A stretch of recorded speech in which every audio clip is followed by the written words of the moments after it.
मिलता है। तो हम मोबाइल नहीं निकालते, मेरा बच्चों नहीं लेके आता है, बच्चा में भी सिगरेट सर्व जब नहीं करता तो हम कैसे करेंगे?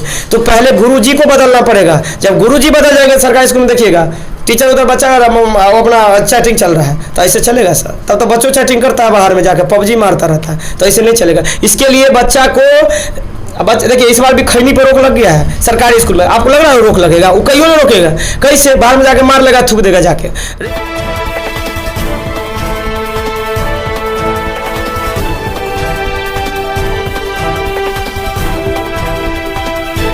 नमस्कार, आप देख रहे हैं न्यूज़ इंडिया। मैं हूं नीरज। लगातार हमारे चैनल के माध्यम से एक कार्यक्रम चलता है शिक्षा संवाद। शिक्षा संवाद में वैसे एक्सपर्ट टीचर का राय विचार लिया जाता है उनसे छात्रों की समस्या को लेकर। आज इसी क्रम में हम आए हैं यूनिक सक्सेस पॉइंट में और हमारे साथ उनके डायरेक्टर मौजूद है मुन्ना सर। उनसे बात करेंगे। आपको बता दें कि लगातार दरभंगा में काफ़ी बेहतरीन इनका परफॉर्मेंस रहता है, छात्रों को कहीं ना कहीं अच्छा रिजल्ट देते हैं और दिशा निर्देश भी देते हैं किसी भी समस्या से। सबसे पहले सर न्यूज़ इंडिया में आपका स्वागत है।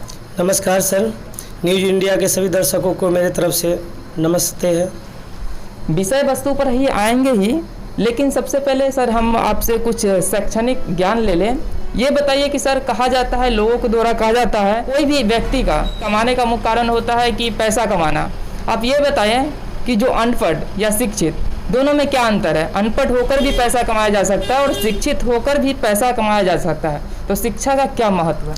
देखिए सर, शिक्षित जो व्यक्ति होते हैं उनका पैसा कमाने का तरीका अलग होता है और जो शिक्षित नहीं होते हैं उनका पैसा कमाने का एक अलग मकसद होता है। शिक्षित व्यक्ति कभी भी पैसा को फोकस नहीं करता है, वो हमेशा पहले अपने जो उन्होंने शिक्षा ग्रहण किया उस अनुसार जो वो कार्य कर रहा है, क्या उस अनुसार वो कार्य है कि नहीं है, वो पहले उनको देखना पड़ता है। अब बात करते हैं हम सर, कहते हैं जो व्यक्ति अब शिक्षित है वो व्यक्ति चाहे तो हर काम कर सकता है, लेकिन अनपढ़ व्यक्ति हर काम नहीं कर सकता है, क्योंकि वो उनके अनुसार वो काम लेवल का होना चाहिए। शिक्षित व्यक्ति, अब जैसे मान लीजिए कि हम शिक्षित हैं और हमें वर्क मिला है पढ़ाना, अब हम पढ़ाते हैं बच्चों को, और मान लीजिए कि कोई व्यक्ति ऐसा है कि जो हमें कहता है कि आप बहुत अच्छे बोलते हो, बहुत अच्छे आप अधिक करते हो, तो आप ऐसा करिए कि आप LIC में आ जाइए, आप इसमें आ जाइए। बहुत सारी कंपनियां आज देखते होंगे आप, प्राइवेट कंपनियां सब आ गई है जो मार्केटिंग करती है, वो जोड़ने का काम करती है, तो उसमें जुड़ने के लिए बोला जाता है। लेकिन मुझे ये पसंद नहीं है, क्योंकि हमें लगता है कि हमने जो शिक्षा ग्रहण किया है ये इस तरह का कार्य करने के लिए नहीं, हमें कम से कम इस चीज़ को दूसरे को आदान प्रदान करने का है, क्योंकि जो हम प्राप्त किए हैं उस चीज़ को दूसरे के प्रति व्यक्त करना ही हमारा काम है। इसीलिए हम जो चाहते हैं कि बच्चों के बीच में जो ये शिक्षा दे रहे हैं ये सिर्फ हम ही कर सकते हैं। लेकिन बात करते कंपनी का, उसमें जो निम्न स्तर के पढ़े, मतलब जो ज़्यादा एजुकेशन नहीं प्राप्त कर पाए हैं, लेकिन वो चाहते हैं कि हम पैसा ज़्यादा से ज़्यादा अर्जित कर सके, तो वैसे व्यक्ति उसमें वर्क कर सकते हैं। लेकिन ये पढ़े लिखे व्यक्ति का उसमें भी वर्क है, लेकिन उससे बेहतर है कि वो अपने शिक्षा को सही से सही जगह पर, उसका सही जगह पर इस्तेमाल कर सके। तो देखा जाता है कि आपके कोचिंग या कहीं भी छात्रों को समय समय पर मोटिवेट किया जाता है। आखिर क्या कारण आता है जो छात्रों को मोटिवेट करना पड़ता है? देखिए सर, बच्चे को मोटिवेट यदि नहीं करेंगे तो वो जो है ना अपने आत्म इच्छा को जो है ना सुला देगा। तो उनको ये दिखाना पड़ता है कि आप जागो, देखो दूसरा क्या कर रहा है। आप यदि नहीं कर पाओगे तो फिर समय किसी की प्रतीक्षा नहीं करती है, क्योंकि समय ही एक ऐसा चीज़ है सर, वो पैसा से काफ़ी बढ़कर है। क्योंकि यदि आप कभी भी देखते होंगे सर कि कहीं पे वर्क करने के लिए हम कभी लेबर को बुलाते हैं तो सबसे पहले ये हमसे पूछा जाता है कितना टाइम लगेगा। ये नहीं पूछता कि पैसा हम इतना लेंगे, सबसे पहले पूछता है समय कितना लगेगा। जब उन्हें यह पता चल जाता है कि समय इनको इतना लगेगा, तब उस अनुसार से उस समय का पैसा का इंक्लूड करता है कि हम आपसे इतना पैसा लेंगे। उसी प्रकार से हम कह सकते हैं कि शिक्षा में जो है ना, आपको जब बच्चे को मोटिवेट नहीं करोगे तो बच्चा टूट जाएगा। इसीलिए बच्चे को कम से कम आप ये बताओ कि देखो हमारा जो शिक्षा है वो इतना स्तर जो ऊपर उठेगा, उसका सबसे बड़ी बात है कि आप आगे वाले को आपको दिखाना पड़ेगा। दूसरा क्या करके दिखाया, आप भी ऐसा करके दिखा सकते हो। इसीलिए बच्चे को जो है ना सोई हुई आत्मा को जगाने का काम इस शिक्षकों का होता है। इसीलिए हम हमेशा हर शिक्षकों को यही अपील करते हैं, और वैसे सर सब करते भी हैं कि बच्चों का जो है ना हमेशा मोटिवेट करते रहे। जब वो जैसे कि मोबाइल में आप देखते होंगे सर, वो भले एप्पल का क्यों ना हो, लेकिन वो भी रिचार्ज कभी ना कभी डाउन हो जाता है, इसके लिए उसको भी चार्ज में लगाना पड़ता है। सेम बच्चा है सर, बच्चा भी है, बच्चा नाम ही है बच्चा। बच्चे तो मन के होते हैं सच्चे, और उनको क्या पता कि हमें जीवन में क्या करना है। उन्हें हम ही जैसे शिक्षक हम माता पिता गुरुजन मिलकर उनको मोटिवेट करते हैं, देखो तुम्हारे अंकल क्या किए हैं, देखो एपीजे अब्दुल कलाम कहाँ से कहाँ उठ के गए, देखो हमारे देश के प्रधानमंत्री कहाँ थे और कहाँ से कहाँ गए। तो ये सब चीज़ करने से उनको आत्मइच्छा जगता है, अच्छा वो ऐसा करे हम भी करेंगे, मैं क्यों नहीं कर सकता, जब वो कर सकते तो मैं भी कर सकता हूँ। कभी कभी देखते होंगे सर गाँव में भी बहुत सारे, जैसे कि कोई रिक्शा चालक है या कोई मतलब लेबर का काम करते हैं, तो उन सब के लड़के यदि कुछ अच्छा कर जाते हैं तब हमारे घर के गार्जियन बोलते हैं, बच्चा देखो फलाना का लड़का कितना अच्छा कर गया, तुम भी कर सकते हो, करो। आत्मा उनका जागता है और फिर वो करने के लिए पूरा इच्छुक हो जाते हैं। इसीलिए हम यही कह सकते हैं कि हर बच्चे को, हर एक बच्चे को उसको मोटिवेट, ये नहीं कहना चाहिए तुम बहुत कमजोर हो तुम नहीं कर सकते ना, तब तो वो ऑलरेडी नहीं कर पाएगा क्योंकि उसकी आत्म इच्छा मर जाएगी। इसीलिए उनको हमेशा करना, नहीं करने, मुझे ये मैं जानता हूँ वो नहीं कर सकता, लेकिन जब तक 100 बार यदि कहेंगे तुम कर सकते हो, तुम ही कर सकते हो, तो सचमुच सर वो कर सकता है। जो भी छात्र होते हैं, छात्रों में कहीं ना कहीं अगर बात करें तो उसके विषय वस्तु पर ज़्यादा फोकस नहीं कर पाते हैं। कहने का मतलब सपना तो बहुत बड़े बड़े देखते हैं लेकिन लक्ष्य की तरफ नहीं पहुंच पाते हैं, तो उन छात्रों को क्या अपील करेंगे? देखिए सर, इसका भी कारण है सर, देखिए जैसा अभी रिजल्ट निकला, बहुत सारे बच्चे जाग गए होंगे 9th से, जो अभी 9th में से 10th में गए होंगे, मैं भी करूंगा। अरे यूनिक सक्सेस पॉइंट का मुन्ना सर का बच्चा 98 नंबर मैथ में लाया, इसका मतलब मैं 99 लाऊंगा, मैं 100 लेके आऊंगा।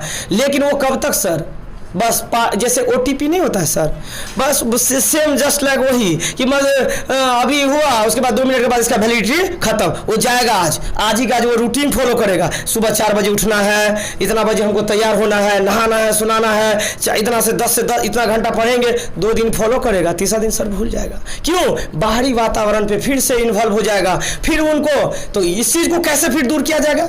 इसको भी दूर करना एक शिक्षक और माता पिता का ही कर्तव्य है सर। कैसे?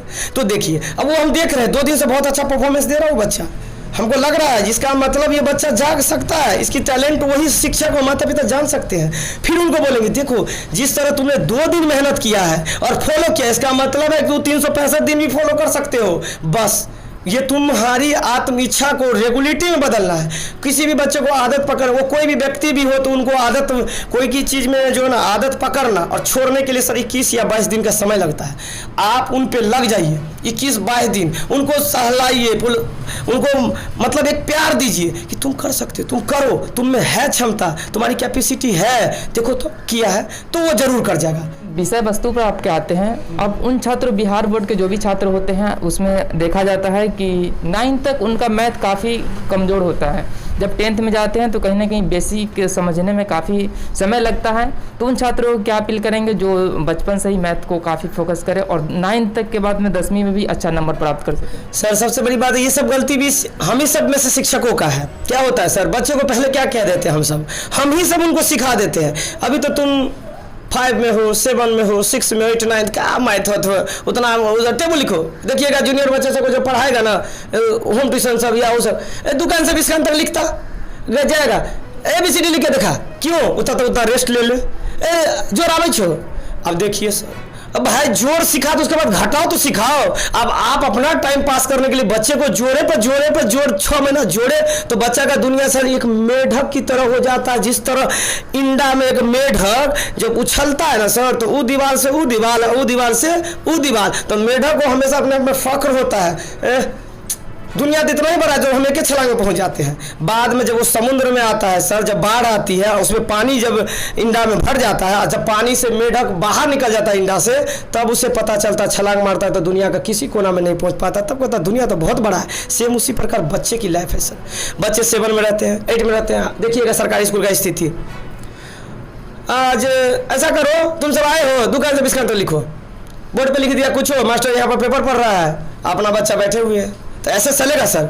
अभी हम एक बात बता, यदि प्राइवेट शिक्षक यदि अपना कर्तव्य निभाना छोड़ देना, मैं एक बात बताता हूं, सरकार उनको 40,000 रुपया वेतन दिया जाता है सर, लेकिन यदि प्राइवेट कोचिंग संस्था सब सभी को जो बंद कर दिया जाए या बंद हो जाता, कोविड-19 के समय में देखे तो सब बंद हो गया था, बच्चा कैसी स्थिति हो गई थी सेम। इसीलिए करना पड़ता है। अरे हमारा क्या काम था भाई, आप करिए ना, आप 40,000 उठाते हो, लेकिन आपको ये याद रहता है 1 तारीख को 40,000 आएगा, लेकिन ये याद नहीं रहता 40,000 का रुपया का हम कितना बच्चा को देते हैं। बच्चा को आप रोज प्रतिदिन ये फॉलो करिए। आज हमने अपने छात्रों को यदि जो टेबल सिखाया है करते नीति नियम आगे की और हम बढ़ते जाएंगे, तब ना बच्चा का प्रोग्रेस होगा। और हमेशा देखिएगा सर, कभी कभी ऐसा होता होगा कि किसी घर में मतलब हमें नहीं पता है कि इस घर में कुछ हुआ है घटना, हम गए और हमको ऐसा हुआ भी नहीं होता रहता है, फिर भी हम उस रूम में गए तो हमको कोई कह दिया कि सुनिए ना इस घर में फलाना चीज़ हो गया था। अब हमको नहीं हुआ है तो मेरा आत्मा में डर घुस जाता है।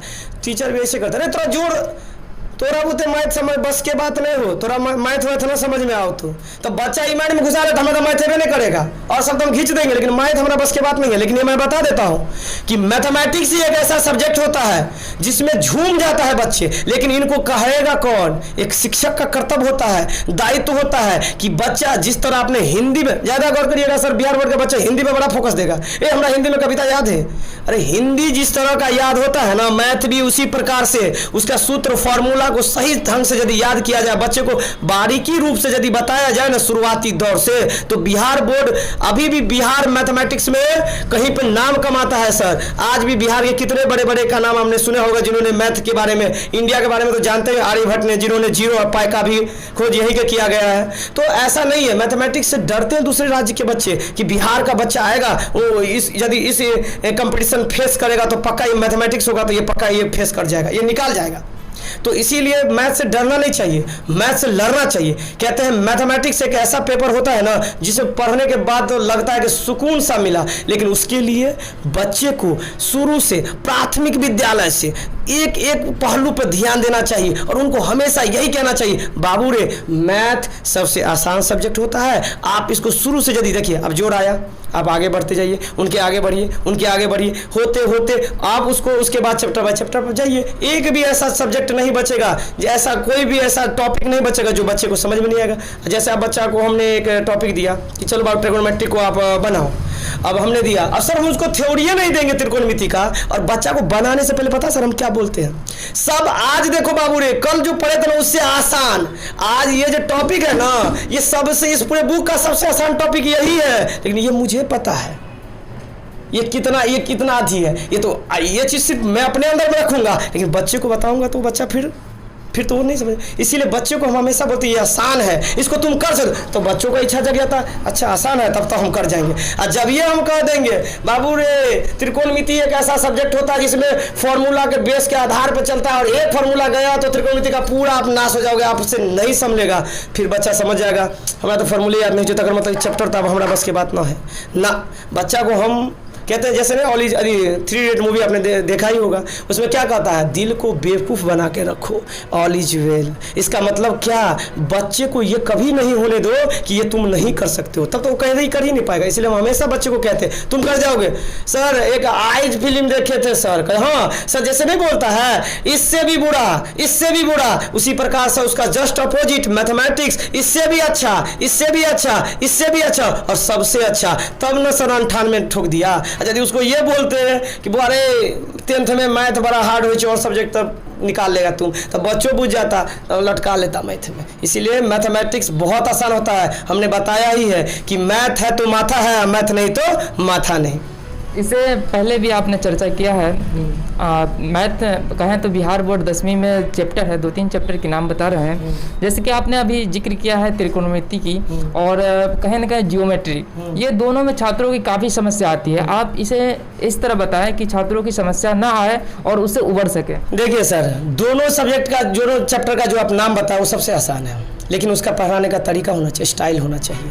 अब बात करते हैं, पहले हम टॉपिक को स्टार्ट करेंगे तो उसके पहले उस टॉपिक के बारे में हम बच्चों को समझाएंगे, थ्योरी, फॉर्मूला लिखाएंगे, और ये नहीं कि आज फॉर्मूला लिखाए कल सवाल चालू कर दिए, तब तो वो ना होने वाला है सर। उसके लिए ज्योमेट्री के लिए हमने सर उसमें जैसे 56 को फॉर्मूला एक जगह इकट्ठा किया, हम बच्चा को बोलेंगे बोले पेज नंबर 13 निकाल, पेज नंबर फलना निकालो, उसमें ये है इसको नोट कर लो, तो वो कहीं नहीं कर पाएगा। हम उसको एकत्र कर लेते हैं और तब बच्चा को देते हैं, तो इसको ये लगता है कि जैसे कि आप देखे होंगे सर, हम सब खाना जब बनाते हैं तो जैसे कभी कभी कुकर में भी बना लेते हैं, या एक हमारे सब गाँव में होता है जिसको हंडी बोलते हैं सर, कढ़ाई टाइप का होता है, अब तो हम बोलते हैं, उसमें भी बनाते हैं, इससे मार निकल जाता है और उसके बाद उसमें स्वादिष्ट लगता है। गांव के लोग बोलते हैं बड़ा स्वादिष्ट है, लेकिन शहर का लोग उसको स्वादिष्ट नहीं, उसको जल्दी चाहिए तो अपना कुकर में बना लिया। तो सर उसमें यदि किसी आदमी को खाने मान ली इन्वाइट दिया पाए खाने के लिए, जाए कुकर आगे आग में रख देंगे, मन उलबुला जाएगा सर, देखेगा उलबुला जाएगा।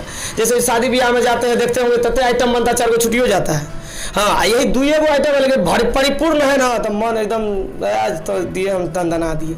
उसी प्रकार से मैथ को हम जैसे कोई फार्मूला दिए, जैसे ट्रिगोनोमेट्री का हम कुछ जैसे कि type 1, type 2, type 3, type 4 formula, जैसे हम 6 टाइप तक लिखवा दिए। अब हम आज दिए बड़े टाइप 1 फार्मूला को याद करके लाना, तो बस हम माइंड में यही रखते हैं, हमने इसको कौन सा टाइप फार्मूला याद करवाया है और उस आधार पर 2 क्वेश्चन बना के दिखाते हैं। अरे हाँ सर ये तो फार्मूले में बनता है, हाँ देखा कितना आसान है सर, हम तो बना लेंगे, आप छोड़ दीजिए ना हम तो बना लेंगे। अब चलो बना के दिखाओ तो देखो बैठे हैं, ये नहीं कि बना के लेकर आना तो हो गया, लसियाया तो बसियाया तो वो कर लिया, सो जाएगा घर पे जाके। सर नहीं समझा, क्योंकि सर ये सब मैथमेटिक्स है, प्रैक्टिस का चीज़ है। आप उसको छोड़िए, कहते मैथ ही तो मेहंदी, आप लगा कर उसको छोड़ दीजिएगा तो रंग पक्का उड़ जाएगा। जैसे मेहंदी का रंग लगाने के बाद फीका हो जाता है 10-4-5 दिन के बाद, उसी प्रकार आज का टॉपिक यदि आज आप पढ़ते हो, दूसरे दिन यदि आप उस टॉपिक को 1 सप्ताह के बाद छूते हो तो सर वो आपके पास नहीं टिकेगा। इसीलिए नहीं आप पूरे रोज कर सकते हो तो पक्का आप कम से कम सप्ताह में 4 दिन जरूर दो,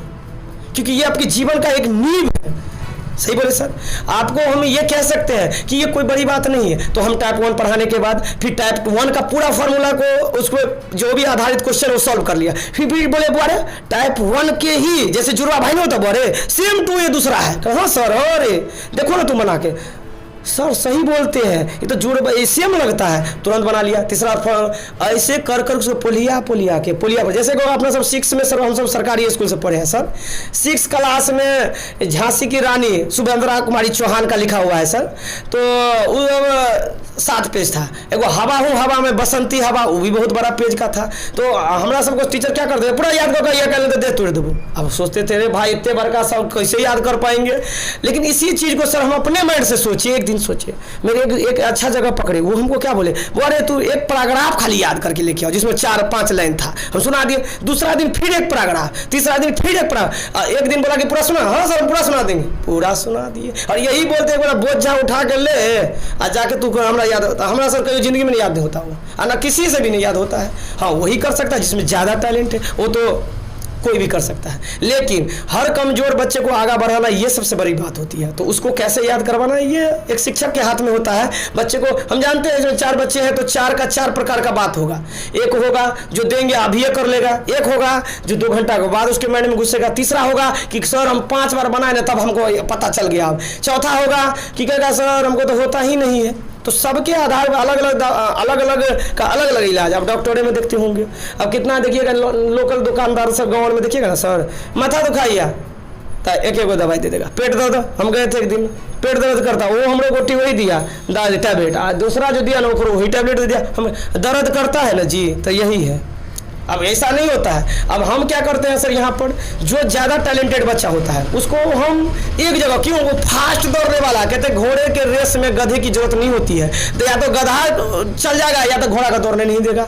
इसीलिए जो कमजोर तबके के बच्चे होते हैं उनको एक साथ देते हैं, उसको ज़्यादा समय देते हैं। क्यों, हमको पता है ये समझेगा लेकिन थोड़ा समय लगाएगा। और तेज बच्चा कहता है सर आप एक ही क्वेश्चन को बार बार करिएगा सर तो हम कब आगे बढ़ेंगे, इसीलिए उसको एक अलग पहल अथी पे लाते हैं। तो दोनों प्रकार के ऐसे करके चलाना चाहिए। अब बात करते हैं आप कोई भी क्वेश्चन को सॉल्व करने से पहले उसके कॉन्सेप्ट को समझिए। जब तक आप उस कॉन्सेप्ट को नहीं समझिएगा तब तक आपको क्वेश्चन सॉल्व होने वाला नहीं है। सबसे पहले ऐसा तो नहीं है सर कि जितना भी मैथमेटिक्स में 10th क्लास में 1 से लेकर मान लीजिए 15 चैप्टर तक है, 15 तक, ऐसा जरूरी नहीं है कि सब में फार्मूला बेस्ड है। कोई कोई ऐसा भी है जो आप बनाते बनाते ही आपको याद हो जाएगा। अब ले लीजिए 1.1 से स्टार्ट कोई करेगा। अब कुछ ऐसे फार्मूले हैं जैसे कि कोई बच्चे कहता हुआ हमको सर सबसे ज़्यादा जो है ट्रिगोनोमेट्री में प्रॉब्लम होता है। क्यों, क्योंकि टीचर भी बोलते हैं कि इतना फार्मूला है कैसे करोगे, थोड़ा समय लगेगा। ऐसे नहीं होता है, आप कम कम दीजिए, कम कम दीजिएगा, जल्दी जल्दी कर लेगा। जिससे आप एक दिन उसको पूरा दीजिएगा, कहेगा सर हमसे कंप्लीट है। तो हम इस आधार से सर बच्चों को पढ़ाते हैं कि मैथ को झेलो नहीं, मैथ के साथ खेलो वाला काम जो कहे हैं ना सर, वो कहते नहीं है, करके दिखाते हैं। तब 90, 98, 91, 95, 97 ये क्रॉस करता है। और क्या है सर, ये कुछ नहीं है। हम तो चाहते हैं कि अब 100 में 100 भी करता है बहुत सारे जगह। बच्चे पढ़ेंगे, समझेंगे, उस आधार से टीचर को जाना चाहिए, तभी ये चलेगा सर। मैथ कोई बड़ा चीज़ नहीं है। अगर बात करें तो देखा जाता है कि अभी वर्तमान समय में बिहार बोर्ड में ऑब्जेक्टिव और सब्जेक्टिव दोनों कर दिया गया है। तो आप ये बताएं कि छात्र किस तरह तैयार करें जो सब्जेक्टिव के साथ साथ ऑब्जेक्टिव भी तैयारी हो जाए आसानी से। देखिए सर, सबसे पहले सब्जेक्टिव से ही ऑब्जेक्टिव निकलता है।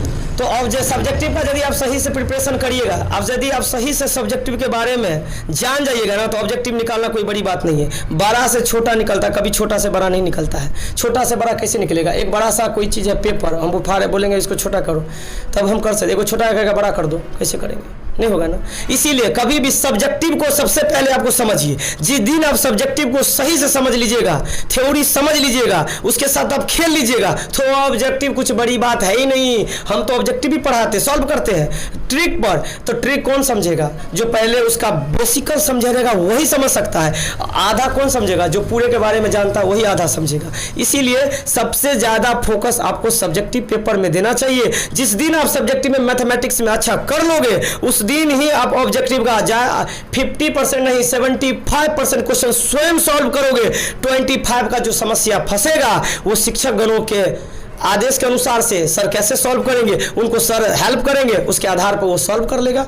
ऑब्जेक्टिव जब तक सब्जेक्टिव नहीं होगा, ऑब्जेक्टिव को वो समझ में उसको नहीं आएगा। इसीलिए सब्जेक्टिव को सबसे पहले समझना पड़ेगा। अगर बात करें बिहार बोर्ड की, तो बिहार बोर्ड 10वीं में छात्रों को ये बताया कि कौन से किताब पे ज़्यादा फोकस करें। एनसीईआरटी पे, भारतीय भवन, बहुत सारे किताब आते हैं। बहुत सारे हैं सर। देखिए, हम बात करते हैं कि भारत जो सरकार की जो बुक है एनसीईआरटी, उन बुक से सबसे ज़्यादा क्वेश्चन लिया जाता है। और सेम ये भी बोलिएगा डिजिट भी चेंज होता है, ऐसा कोई बात नहीं है।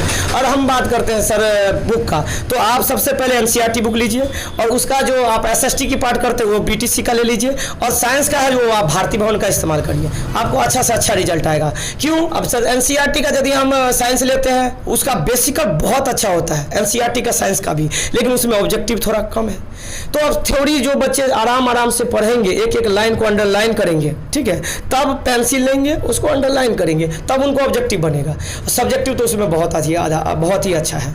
ऑब्जेक्टिव की बात करते हैं, भारतीय भवन से ज़्यादा लिया जाता है। मैथ एनसीईआरटी सबसे बेस्ट बुक यदि हम कोई बोलेंगे तो एनसीईआरटी। और सब के.सी. सिन्हा बात करते हैं, आर.एस. अग्रवाल बात करते हैं, तो वो सब इसी का, ये स्टूडेंट फ्रेंड की बात करते हैं, सब उसी आधार से इनका मेन बुक का उसमें एग्जाम्पल ले लिया गया है। अब वही अब मान लीजिए सीएफ बोलता है निकालने के लिए क्रेडिट विभाजन विधि से, तो उसमें क्या कर देगा, तो उसमें क्वेश्चन दिया है 4, तो उसमें दे देगा 15, उसमें दे देगा 20। तो बस आप यदि ज़्यादा से ज़्यादा प्रैक्टिस करना चाहते हैं, ज़्यादा से ज़्यादा रिवीजन करना चाहते हैं कि हमसे इससे पेट नहीं भरा जाता है, हम चाहते हैं और बना, इसमें तो 4 क्वेश्चन है सर, 2 क्वेश्चन तो सर ही बना दिए, 2 क्वेश्चन बना के क्या करेंगे सर। तो इसके लिए आप और भी बड़े बड़े राइटरों का बुक है, लीजिए, के.सी. सिन्हा के ले लीजिए, आर.एस. अग्रवाल ले लीजिए, स्टूडेंट फ्रेंड ले लीजिए, और उससे आप इसको पूरा बना लीजिए 2-4 बार। उसके बाद आप चाहते हैं कि बैठे क्या करें, तो उससे भी आप रिवीजन करिए, उससे ज़्यादा ऑब्जेक्टिव है। एनसीईआरटी में तो ऑब्जेक्टिव उतना है नहीं, उसमें तो ज़्यादा सब्जेक्टिव है, लेकिन कुछ ऑब्जेक्टिव है, ऐसा नहीं कि पूरा नहीं है कुछ, लेकिन ज़्यादा आप यदि ऑब्जेक्टिव पर ज़्यादा करना चाहते हैं तो आर.एस. अग्रवाल है, स्टूडेंट फ्रेंड है, उसमें पीछे में हर चैप्टर के पीछे में उसका ऑब्जेक्टिव दिया रहता है, उससे आप सॉल्व कर सकते हैं। अगर वैसे छात्रों को क्या कहेंगे जो बरसाती मेढक की तरह एग्जाम से 1 महीना 2 महीना पहले आते हैं और किताब पलटाते हैं, या तो गेस पेपर खरीदते हैं या तो क्वेश्चन बैंक को रटना स्टार्ट करते हैं, उन छात्रों को क्या अपील करें? सर ये भी बात बताते, ये भी है कि संगति का कारण है सर। देखिए क्या होता है, इसमें कुछ ऐसे छात्र हैं ना जो क्या कहते हैं सफलता प्राप्त कर लिए, ठीक है, कैसे भी करके, अब वो जैसे किए हो, नकल करके किए हो या कैसे भी, अब वो क्या करते हैं मार्केट में जाकर, गांव घर में जाकर गलत प्रचार करते हैं। वो कहते हैं तू पोरा जाए छी, हम तो क्या मैं नाम पढ़ के बाजी मार दिलिए। तो ये बच्चा सुनता है, 100 बार यदि कोई बच्चा कुछ सुनता है ना सर, उसका एक ना एक बार इफेक्ट जरूर होता है। इसीलिए आप हम यही कहेंगे कि उन बच्चों के संगति पे आप मत आइए। चलिए मान लिया पासे कर गए, तो कौन सा तीर मार दिए, कुछ तो नहीं कर पाए, नॉलेज तो आपके पास है नहीं। चलिए आज हम प्राइवेट शिक्षक हैं, हम अपना जीवन यापन तो करते हैं, जो ही नून रोटी तो खाते हैं। कैसे खाते हैं? आज नॉलेज है, आज कुछ पढ़ा लेते हैं कुछ बच्चों। आज हम भी गेस पेपर पढ़ के पढ़े होते तो आज हम भी कहाँ रहते, कहीं रोड पे रहते, कुछ ऐसा काम किए रहते जो मेरे योग्य नहीं होता। तो भाई आप यदि कहते हैं कि बैंक में जितना ही अमाउंट आप जमा करोगे ना, उतना ही आप फिर से निकाल भी पाओगे। ऐसा नहीं है कि हमारा बैंक में 2 लाख रुपया है, हम आज गए कि 4 लाख रुपया निकाल दीजिए, तो थोड़ा कैसे निकलेगा सर? कहते हैं जितना पूंजी फंसाओगे उतना ही आप उनसे इनकम कमाओगे। यदि 2000 रुपया आप फंसाते हो ना कहीं पे, तो 2000 के भर दिन में आप 50 रुपया 100 रुपया ही कमा पाओगे उस दुकान से। आज यदि आप लगा तो आज अग्रवाल वाले को ले लीजिए, कितना लाखों रुपया लोग फंसाए, उसमें करोड़ों रुपया है। उनके इतना स्टाफ है कि कितना रुपया उससे लेते होंगे, देते होंगे उस स्टाफ सबको। तो जितना फंसा है उसके आधार से वो बैठे कमा रहे हैं। तो हम यही बोलेंगे कि आप ये मत सोचो कि वो 2 महीना पढ़ लिया और मार लिया बाजी तो पास कर गया। सिर्फ पास है, पास से कुछ होने वाला नहीं है, आपको नॉलेज के साथ पास होना पड़ेगा। आप में वो हुनर होना चाहिए जो आपने जो 10th में, यदि आप मान लीजिए कि तुम 250 ही नंबर लाए हो, लेकिन 250 आपका होना चाहिए, उसमें एक सारील होना चाहिए, जिस तरह लकड़ी के बीच में सारील होता है और ऊपर वाले को देखते होंगे सर, छील कर फेंक दिया जाता है और सारील को रखा जाता है, जिससे पलंग, सोफा इत्यादि बहुत सारे फर्नीचर की सामानें बनती है। क्यों ऊपर वाले को बना देता है? क्योंकि वो जानता है कमजोर है। सेम उसी प्रकार से आज की दुनिया में तो सर जॉब भी नहीं मिलता है, मारा मारी चलता है। इतना हर साल 16 लाख कैंडिडेट परीक्षा देता है, 16 लाख। आप सोचो यदि 16 लाख कैंडिडेट हर साल बढ़ेगा तो कितनी आबादी में शिक्षा बढ़ जाएगा। और उसके आधार पर यदि आप चाहोगे कि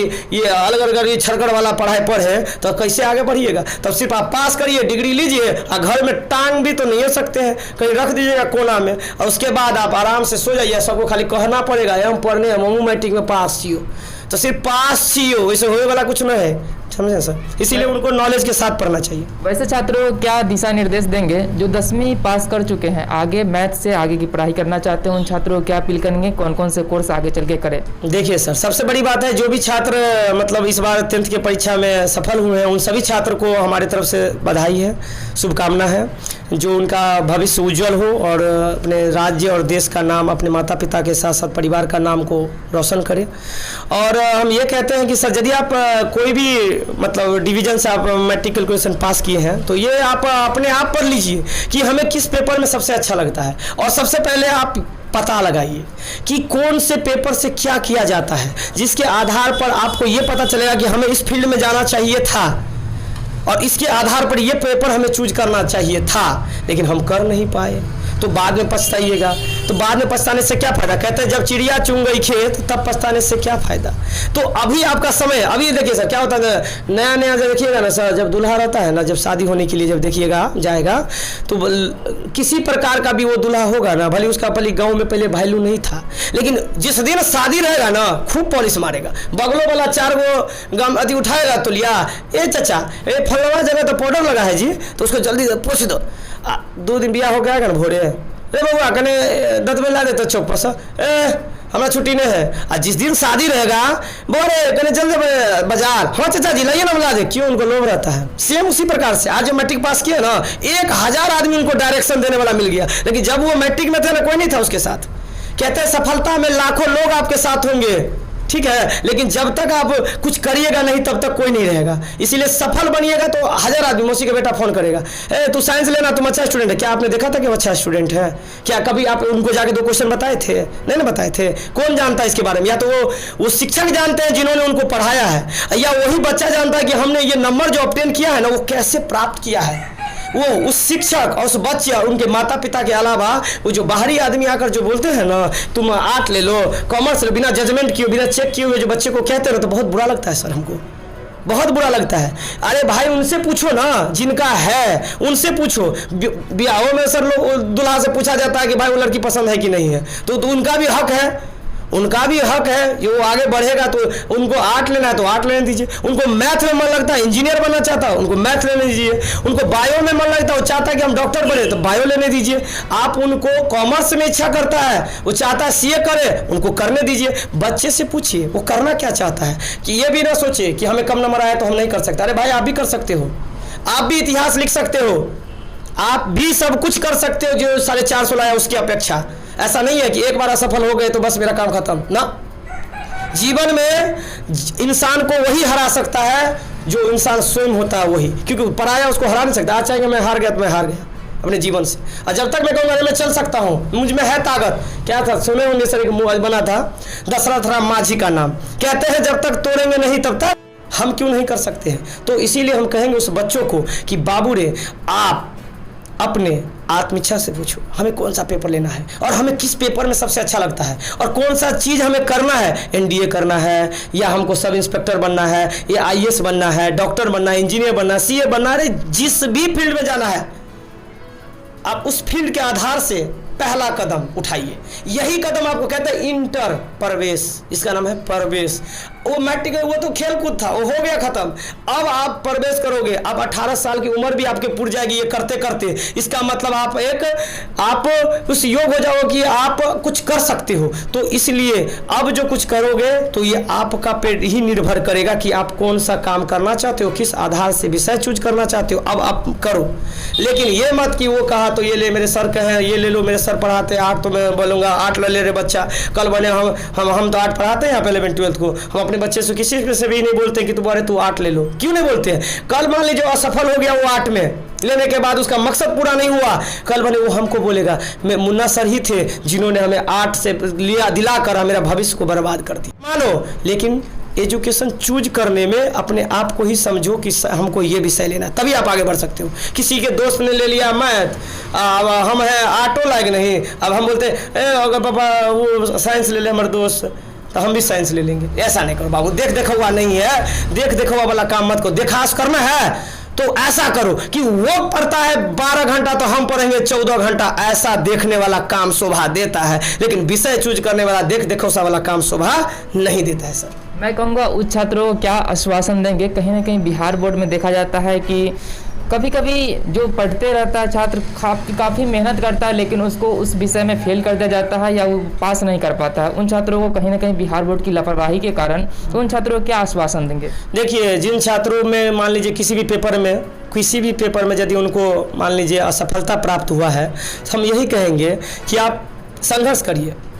आप में जो कमी थी या तो आपकी कमी होगी या तो बोर्ड की कमी होगी, क्योंकि सर देखिए दोनों का ही कमी के कारण ऐसा होता है। कभी कभी आप देखते होंगे कि सर बहुत अच्छा स्टूडेंट है, जैसे हमारे ही क्लास में देखे होंगे कि 90 प्लस का बच्चा सब था, 90 लाया, 98 मैथ में लाया, 91 लाया साइंस में, और SST में दिया 64 एवरेज। देखिए सर, इसका मतलब है इसमें बोर्ड की लापरवाही, उनका राइटिंग ठीक है, सब कुछ ठीक है। तो कुछ ऐसे भी बच्चे हैं सर जिनने मेहनत बड़ी परिपूर्ण किया लेकिन वो सफल नहीं हो पाया, या किसी भी पेपर में उनको नंबर को मतलब काट लिया गया। तो ये सब बोर्ड की लापरवाही है। भाई आप मत बनाइए आप ये लक्ष्य कि हमको 24 दिन में रिजल्ट देना है। भाई आप 25 दिन में दीजिए, आप 2 महीना में दीजिए, लेकिन अच्छा तो दीजिए। पता चला सर, घर देखते होंगे, घर बनाने वाला भी जो है ना सर, घर को बनाने के बाद नींव डालने के बाद जो है ना तनी ढलाई के बाद रुक जाता है, ढलाई नहीं करता है, कहता रुक जाओ भाई, कहीं घर को बैठने दो मट्टी। अब वो चाहेगा तुरंत पैसा तो में होगा, क्यों छोड़ देता है? क्योंकि बैठने देता है। सेम उसी प्रकार से जब आप रिजल्ट चेक किए तो आप हर एक पहलू पे कौन फेल हुआ है उसका रीचेक आपको करना चाहिए था। क्या सच में ये फेल था कि ये मेरे किसी ऑपरेटर के कारण हो गया, या किसी कॉपी चेक करने का गलती है, या कोई किसकी लापरवाही है? ये जरूर उनको देखना चाहिए, क्योंकि फेल का रिजल्ट हम देने जा रहे हैं, इसका कितना बड़ा प्रभाव पड़ेगा ये नहीं जानते हैं। इसीलिए उनको जरूर री-कॉपी चेक करके ही उनको रिजल्ट देना चाहिए था।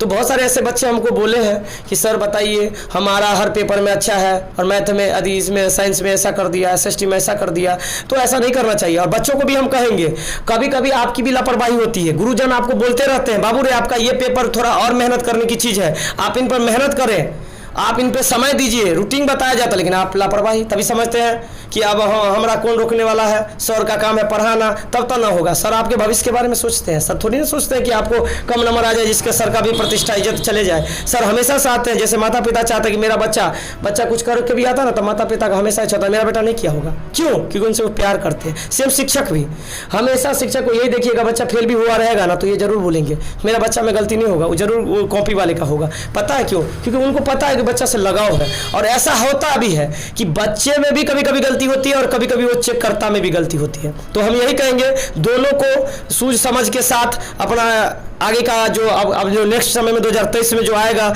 उसमें कुछ ना कुछ सुधार जरूर होना चाहिए। पहले बहुत सारी गलतियां होती थी, अब देखते हैं बहुत सारी गलतियां, जैसे पहले पेंडिंग हो जाता था कुछ आदि रिजल्ट, लेकिन अब कुछ एक साल इस बार सुने 12th में एक भी पेंडिंग नहीं गया, तो कुछ अब सुधार हुआ है। बिहार बोर्ड भी अब चाह रहा है कि कुछ ना कुछ जल्दी सुधार करे, इस पर भी जरूर कुछ सोचा जाएगा सर। अंतिम में हम चाहते हैं हमारे चैनल के माध्यम से आप अपने बारे में, कोचिंग संस्थान के बारे में और अपने एक्सपीरियंस के बारे में बताएं कि छात्रों को आप किस तरह से पढ़ाते हैं। जी सर, मेरा नाम हुआ मुन्ना कुमार। ऐसे सभी हमें यहाँ दरभंगा में, लक्ष्मी सागर में या इर्द गिर्द में जहाँ से मेरे बच्चे आते हैं सब हमें मुन्ना सर के ही नाम से जाना जाता है। और सबसे बड़ी बात है सर, हम 2017 से यहाँ संस्था चालू किए हैं और प्रत्येक साल मेरे यहाँ का अच्छा से अच्छा बेहतर रिजल्ट जाता है सर। और इस बार तो आपने देखा ही है कि बेहतर रिजल्ट दिए हैं और बेनीपुर से लेकर बेनीपुर में भी स्कूल में टॉपर किया है, बेनीपुर प्रखंड में टॉप किया है और यहाँ पर भी कुछ बच्चे बेहतर प्रदर्शन किए हैं। 446, 432, 34, ऐसे 402, बहुत सारे ऐसे बच्चे हैं, दर्जनों बच्चे हैं जिन्होंने 400 प्लस का रिजल्ट दिया है और 300 प्लस का तो कितना बताएं हम, बहुत सारे बच्चे हैं जिन्होंने दिया है। तो मेरा मकसद होता है सर, हम पैसा के बारे में बात नहीं करते हैं, सबसे बड़ी बात है। और बच्चे की हम हमेशा ये फोकस करते हैं, जब मेरे पास कोई बच्चा आता है तो हम सबसे पहले पूछते हैं पढ़ने के लिए आए हो तो सर फी क्या लगे। मेरे पास फी की बात मत किया करो, हम ये ना तो एडवांस, मेरे पास आया हुआ पैसा मेरे हाथ में दिया जाता है। परसों भी दिया था एक बच्चे का 9th में एडमिशन करवाया था, बोला सर ये रखिए। हमने बोला पैसा सर पहले आप संतुष्ट हो जाइए, बच्चे को पढ़ने दीजिए। यदि ये बच्चा खुश रहेगा, बच्चा को समझ में आ जाएगा तो बच्चा हमको आप ऑलरेडी हमें पैसा आके दे दीजिएगा। और पहले पैसा लेने का मतलब सर मेरा आत्मा इच्छा नहीं जगता रहता है कि हमने उनका एडवांस पैसा ले लिया, हम सही से उसे शिक्षा दे नहीं पाएंगे, मान लीजिए वो सही से समझ नहीं पाया यदि मेरे पास। जरूरी नहीं है सर हर बच्चा मेरे पास समझे, हर आदमी की भाषा अलग अलग होती है और हर बच्चे को देखिए समझने का अलग अलग नज़रिया होता है। कोई बच्चा मेरे पास अच्छा संतुष्ट होता है, कोई नहीं हो पाता है, कोई होता है तो बहुत होता है, जिनका आने वाला हर बच्चा मेरे पास आता है। तो हम यही कहेंगे कि जिनको भी मेरे पास पढ़ना है तो वो सभी छात्र अपना आए। यहाँ पर लक्ष्मी सागर गैस गोदाम तांत्रिक चौक पर कोचिंग है, मुन्ना सर मेरा नाम हुआ।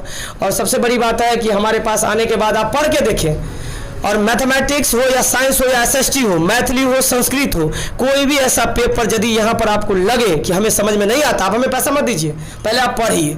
1 महीना में नहीं संतुष्ट है 2 महीना पढ़िए, 3 महीना पढ़िए, आपसे हम पैसा 1 रुपया नहीं मांगेंगे। टेस्ट की बात हुआ तो हर सप्ताह में टेस्ट होगा और जैसे बोर्ड लेता है डिस्टेंस में वैसे लेते हैं हम टेस्ट, और उसका OMR शीट पर टेस्ट होगा। उसके अलावा हम ये टेस्ट का सीरीज आपको डालेंगे, आपके फादर अपने मदर के पास भेजते हैं उनके, और उनके बाद वहाँ से सिग्नेचर करवा के लाते हैं। फीडबैक क्या आता है कि इन्होंने क्या किया, प्रोग्रेस में है कि मतलब नहीं है, तो इस सब चीज़ के बारे में हम यहाँ पर करवाते हैं। पैसा के बारे में तो हम बात ही नहीं करते हैं, क्योंकि मेरा ये किसी से भी पूछ सकते लक्ष्मी सागर की मुन्ना सर के पैसा, क्योंकि हम आए हैं शिक्षा को बांटने के लिए, बढ़ाने के लिए, स्तर को ऊंचा कराने के लिए, पैसा कमाने के लिए नहीं। यदि हमें पैसा कमाना होता ना तो बहुत सारी कंपनियां हैं जो हम कमा सकते हैं। मेरे गांव में सर खेतियों बहुत है, हम जाएंगे ना तो कहता है कि हम खेतियों करके कमा सकते हैं, लेकिन हमारा मकसद है जो मैंने ग्रहण किया है वो सिर्फ अपने पास रखना नहीं, बच्चों के पास। और सबसे बड़ी बात है सर स्टाइल में पढ़ाना, ये एक अदा होता है। आपने बहुत सारे सोशल मीडिया पर देखोगे बहुत बड़े बड़े सर सब हैं, हाँ देखे होंगे, मैथमेटिक्स के सर हैं, बहुत सारे खान सर हैं, उसके बाद से बहुत सारे ऐसे सर का नाम आप सुने होंगे, ठीक है। तो हमने देखा कि स्टाइलिश पढ़ाई होना चाहिए, मतलब क्या, जिसमें जुनून हो, बच्चा झूम जाए, लगे कि बाप रे आज का क्लास तो झुमा देगा, आज तो हम जेबे करेंगे। बच्चा को हम बोलते हैं 2 घंटा पढ़ाते हैं सर, मैं बच्चे को एक क्लास को 10th वाले को, तो बच्चा क्या बोलता है, सर हमें बाबू अब हुआ जाओ ना सर, अभी तो सर आधे घंटा हुआ है। हम कह रहे बउआ टाइम देखो, 2 घंटा से पढ़ा रहे ना, हमारा टाइम देखते हैं ना तुम टाइम देखता है, तो चलता है एक क्लास, बाहर वाला बच्चा खड़े रह जाएगा। क्योंकि सर हम जब पढ़ाते हैं ना तो समय को नहीं देखते हैं, हमारा एक कर्तव्य, जब बच्चा संतुष्ट तो हम समझ जाते मेरा टाइम हो गया होगा। हाँ, ये नहीं कि अब 5 मिनट देखे अरे क्या हुआ, तब तो सर तब टाइमे देखते रह जाएंगे, पढ़ा नहीं पाएंगे। पढ़ाने का मतलब क्या, घर का चिंता घर पे, बाहर की बातें बाहर, बस एक ही बात, मेरे बच्चे और हम, और ये एजुकेशन, ये मैथ, ये साइंस, SST और विभिन्न जो भी सब्जेक्ट है वो। उसके अलावा इस बीच में कोई भी नहीं, ना फोन उठा सकते हैं, ना बात कर सकते हैं, भले वो 1000 फोन क्यों नहीं मेरे मोबाइल में आ जाए, इसके अलावा हम कोई बात ही नहीं कर सकते। पहले जब हो जाएगा सब कुछ, हम क्लास से निकलते हैं, उसके बाद हम मोबाइल, इससे सीख मिलता है। तो हम मोबाइल नहीं निकालते, मेरा बच्चों ने नहीं लेके आता है, बच्चा में भी सीख रहे, सर जब नहीं करता तो हम कैसे करेंगे। तो पहले गुरुजी को बदलना पड़ेगा, जब गुरुजी बदल जाएंगे, सरकारी स्कूल में देखिएगा टीचर उधर बच्चा अपना चैटिंग चल रहा है, तो ऐसे चलेगा सर? तब तो बच्चों चैटिंग करता है बाहर में जाकर, PUBG मारता रहता है, तो ऐसे नहीं चलेगा। इसके लिए बच्चा को देखिए इस बार भी खैनी पर रोक लग गया है सरकारी स्कूल में, आपको लग रहा है रोक लगेगा? वो कहीं नहीं रोकेगा, कैसे बाहर में जाके मार लेगा, थूक देगा जाके। रे भाई जब तो आप खैनी खाइएगा तो बच्चों तक आपसे सीख रहा है ना, अब भविष्य में उज्जवल, ये क्या इनका भविष्य होगा, पहले अपने आप पर रोक लगाइए। पान खा के थूक देते हैं, ऐसे चलेगा? सब कुछ पर कंट्रोल करना पड़ेगा। कहते स्वाभाविक स्वरूप रखिएगा तभी बच्चे पे ये इफेक्ट पड़ेगा कि मेरे सर कुछ नहीं पहनते हैं, साधारण सिंपल लाइफ जीते हैं। हम सर साधारण, मेरा गाड़ी का स्पीड रहता है सर 10 से 15 20, और बच्चा बोलता सर आपसे अच्छा तो पैदल वाला चल जाता है। हाँ बच्चा, कहे रे बाबू हड्डी यदि टूट जाएगा, अभी जोश में तो चला लेंगे, और कल हड्डी टूट जाएगा तो वो जोश कहाँ चल जाएगा। इसीलिए ऐसा जियो जो सब दिन जी पाओ, कैसे ऐसा खाओ जो मुझ में न लगे। ऐसा नहीं कि खा लिए पूरा लपेट लिए, पता चला खाया 2 रोटी या उसे दे लगा जैसा कितना खा के आया है। इसीलिए हम बोलेंगे बच्चों को कि आप सब पूर्ण मेहनत करिए, कहीं भी पढ़िए। ये नहीं कहेंगे आप मेरे पास आ जाइए, ये भी हम नहीं कहते बच्चों को, लेकिन जहां भी पढ़िए कड़ी मेहनत करिए। आप इतिहास बदल सकते हैं, आप में वो हुनर है, हर बच्चे में हुनर छिपा होता है, कोई बच्चा कमजोर नहीं होता सर, बस बच्चा को जगाना पड़ता है। बस यहाँ पर यही हम काम करते हैं, बच्चे को हम जगाते हैं। और मेरा यही काम है, तो सुबह 5 बजे आते हैं सर, रात को 8 बजे जाते हैं। भूख प्यास कुछ भी नहीं हम जानते हैं, वो आप किसी भी समाज से पूछ सकते हैं। बस मेरा मकसद होता है, वर्क भी होता है गाँव में, तो हम नहीं पहुँचते यही किस लिए पता नहीं सर, एक नशा है हमको पढ़ाने का, एक नशा हो जाता है सर। 2017 से हर चीज़ का एक नशा होता है। हम बच्चों को बोलते रहे ऐसा शिक्षा का नशा लाओ, शिक्षा का नशा एक ऐसा नशा है जो नशेड़ी भी बनोगे ना शिक्षा का, तो दूसरा आदमी कहेगा बढ़िया नशेड़ी है रे तू शिक्षा का, कि उठ न रे कने खा लेना ना, अभी हमारा पढ़ने दे, अभी हमारा मकसद कामयाब होना है, उसके बाद खाना पीना तो है। तो सबके साथ अब यही कहेंगे इंडिया टीवी को कि बच्चों को मेहनत के लिए हम प्रेरणा देते हैं। और जिसको भी आना हो, ये मुन्ना सर का कोचिंग है, यहाँ पर आप सभी का कोचिंग है, आप आइए, वेलकम है। पैसा नहीं है, फ्री पढ़ाएंगे। मैं वादा करता हूँ आपके न्यूज़ चैनल के माध्यम से, जिस छात्र छात्राओं को यदि पैसे में प्रॉब्लम है, ये नहीं कि सिर्फ हम बोल दिए, आके आजमा लीजिए, देख लीजिए कि पैसा का यहाँ अहमियत होता हो तो आप हमको बोलिएगा। यहाँ पे कोई भी पैसा की अहमियत नहीं है, बस अहमियत है तो शिक्षा का। अब ये भी नहीं कि तेजे को पढ़ाते, कमजोर भी छात्र आइए और वेलकम है आपका। एक भी प्रकार का समस्या होगा पैसा के आधार पर, यदि आपको और कहीं पे फॉर्म में भी दिक्कत होगा, आप पढ़ने वाले हो, उसका भी हम ये रिस्क उठाते हैं कि हम वो मकसद पूरा। लेकिन ये नहीं कि हमारा से पैसा ले लिया चल गया सिनेमा देखने, तब तो सर ये तो गलत बात है, ये तो दुरुपयोग हुआ। अब हमरा बोला सर हमरा किताब ना है, दे दिए किताब लेने के लिए, आज नेट भरा लिया, तो ऐसा होगा सर? ऐसा नहीं होगा। आप जिस माध्यम, जिस चीज़ के लिए आप पैसा लेते उसमें लगाओ, मेरा सीना चौड़ा हो जाएगा कि मैंने जो 2 रुपये कमाया है ईमानदारी से, वो किसी अच्छे काम में मैंने लगाया है। तो यही हम आपको कहेंगे सर। बहुत बहुत धन्यवाद सर। चलिए धन्यवाद सर। इंडिया टीवी देखने वाले सभी दर्शकों को मेरे तरफ से